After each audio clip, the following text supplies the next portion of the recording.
Is there any chance the Vikings can turn this around? Yeah, they're the only 0-3 team that I think has a chance because this year's been so different than last year in one very particular manner, and that is one-score games. Last year, they set an NFL record. Every win they had was by one score. So that means they were a great fourth-quarter team, and by proxy, they didn't lose the turnover battle in many of those games. Right now, this year, they're dead last. Yeah. They're -7 in the turnover battle, 3 games into the season. So he's right. If we don't turn the ball over, worst case, we're at 2-1. We might be 3-0 right now. They play Carolina on Sunday, if I'm not mistaken, right? Yep. That is a W. They are going to get a win. Someone's got to win. That is a lock, 100% guarantee. The Minnesota Vikings will beat Carolina in Carolina. I ain't worried about it. Then the question is, 2 games back, can they make it up? Certainly plenty of football to do it. Yeah, I don't think they're going to make the playoffs, even with the 0-3. And Valak, they can put up points. It's their defense that's atrocious. You talk about giving up 200-plus yards and rushing to the Eagles, then turn around giving up 445 passing yards to the Vikings. This is a team that can't stop anybody. And I listen.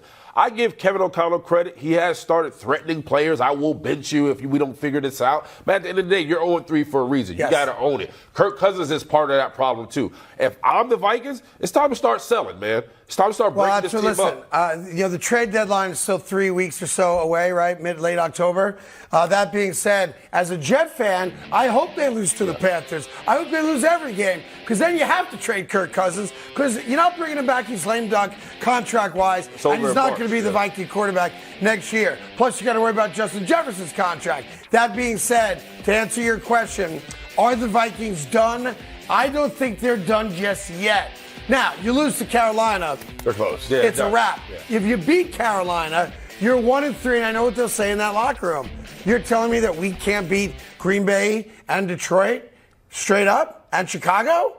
I think we can. Their season doesn't end if they beat Carolina. They don't have to win the division. They can get a wild card bid. It's not over for the Vikings, but let's talk about another team. How do you put a positive spin after you lose 70-20? Well, they're playing the Bears. I mean, that's the only reason they could lose. Be positive. They could lose. I know they're favored in Chicago by 3.5. I see it on the screen right there.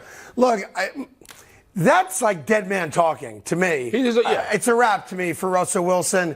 He's probably done some damage to his Hall of Fame legacy. He's probably borderline now. He's not very likable, obviously. He's going to have back-to-back embarrassing seasons from a win-loss record, not statistically as well. But that's, like, people hear that, and they're like, that ain't my dude. No. Like, I'm not running through fire for that guy right there. And let me just make it very clear. When we learn about success stories, and success stories were built off failure or issues in someone's life or obstacles that people had overcome, we appreciate the success once we learn about it.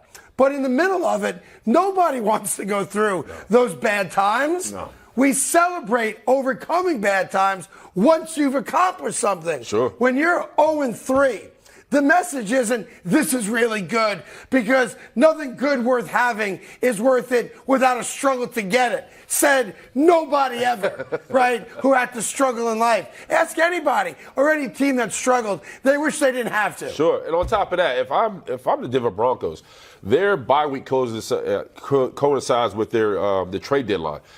I would get Russell Wilson out of the building. It's impossible. Who wants him at that number? But I think we've seen enough. He's not helping the team, and I don't think he's played awful, so I don't want to put that narrative out there. Russell Wilson sits there with that sly smile on, like smirking and being like, you have to go through adversity in order to win. This is the hero's journey. Everyone's against us. We're going to rally and win. I don't believe him at all. At all. And I promise you, Russell Wilson and Sean Payton will not both be part of the Broncos start next season. No, but it's easy to say that, and if I owned the Broncos, that's the direction I'd go in. But I just gave my head coach a 5-year, $90 million contract, so I'm not firing him right away. And by the way, Russell Wilson, and I'm looking it up right here, $17 million next year, $37 million in 2025, $40 million in 2026, $44 million in 2027, and $50 million in 2028. So I asked you, gentlemen, who's trading for that? Nobody. How much is guaranteed? So here's the only choice they got. I didn't know that was that. The only choice they got is they go 0-4. Let's say they lose to the Bears, and now you're 0-4, and now legitimately the sky is falling, chicken littles everywhere, right? The only thing you can do at that point is you bench him. But let's be honest. I think Jason Stidham's the backup quarterback who played well in Denver. preseason. I mean, preseason. So did Zach Wilson. So did Kenny Pickett. Right. I mean, so they are stuck. Yeah. They are stuck in a spot where Russell Wilson is going to be on that roster for a very long time. And those numbers are real. 5 and 15, less than 20 points a game, an under 90 passer rating. All of that stinks. But you gave this guy a contract that you can't escape now. So I think they are both there next year. I can't say Russell Wilson's playing because if I'm Sean Payton, I go to the Walmart family and I go, look, I know it may not have been you, but here's the deal. I got to go get me a quarterback and you got to let me do it. And I know Russell might be here, and that could be a distraction. You can't cut him because the dead cap is ridiculous, and you can't trade him. So get used to Sean Payton and Russell Wilson in Denver for at least another 3 or 4 years. Yeah, but if I'm Sean Payton, you got to figure out how to make it work, especially on the defensive side of the ball. They can't stop anybody. It's not the working. only out they have is 2026. That's 3 more seasons, and if they cut him after 2026, they eat $31 million on the cap. He is there for the next 3 years, guys. Get used to it. I'm not so sure. I think like, the NFL contracts are malleable. You can restructure them. You can chop the money up and pay them somehow. They're going to have to eat a lot of money to get rid of him, but I think it's worth it at this point. Sean Payton's going to go to them and say, I can't start the season with Russell. And they got to get they got the rookie Marvin Mims who's starting to come alive for him, but they need some more pieces of offense. Look, you want to write a big check, pay him out in full to get rid of him? You can do that, but he's getting his money, and ain't nobody else going to give it to him. Yes. What is on the line, and what do you expect from Burrow? First off, I expect the Tennessee Titans to run all over them. Really?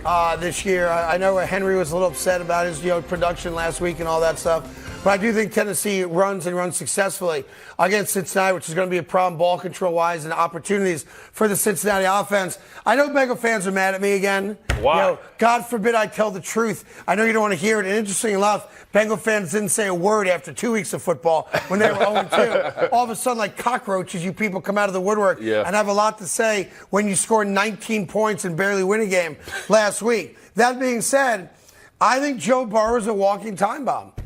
Because of this calf. I don't think he's ever going to be 100% until maybe the bye week when he gets 2 full weeks off his feet and maybe it heals up a little bit over that 2-week span. And I think every time he goes out there, every time Taylor makes him drop back 49 times in a game, he's at risk of his season ending. And I don't say that because I want it to happen. I don't say it glibly either. I don't want to see it. I'm a fan of the sport. I want the great players to play because it what gives me the most entertainment and the bang for my buck. But I can't expect an offense that did not throw a touchdown pass again last week, that has not been great in the first 2 games against divisional opponents, to now show up against an average Tennessee team that will play tough and will play good defense. I can't expect Tennessee to Cincinnati just to roll in there and put a 30-burger on them. Well, no, you said it earlier in the week. You can't have them throw damn near 50 times in that game, especially when they making him an immobile quarterback. They're going to have to figure ways how to get this run game alive. If I'm the Cincinnati Bengals, if you want to continue to roll Joe Burrow out there, protect them with the run game. Now, and think about this. Joe Burrow this year, and we know he's hurt, so this is not a fair representation of what he is as a quarterback because he is great. Yeah.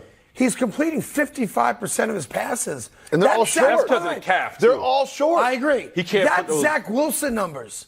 Right, 55%. Yeah. That's unacceptable Wilson's at like 52. for a $275 million quarterback. But there's a reason for it. I'm acknowledging There's that. no reason for that. But he's going to go to Tennessee. What does Tennessee do well, albeit not last week? And that's run the football, right? Yep. What does Cincinnati not do well defensively? That's stop the run. They're 3rd worst in the NFL. Hey there. Thank you so much for watching The Carton Show. You can subscribe right here to get all the latest bits and segments from the show. And by the way, while you're at it, we have a lot of great shows on FS1, so check them out too.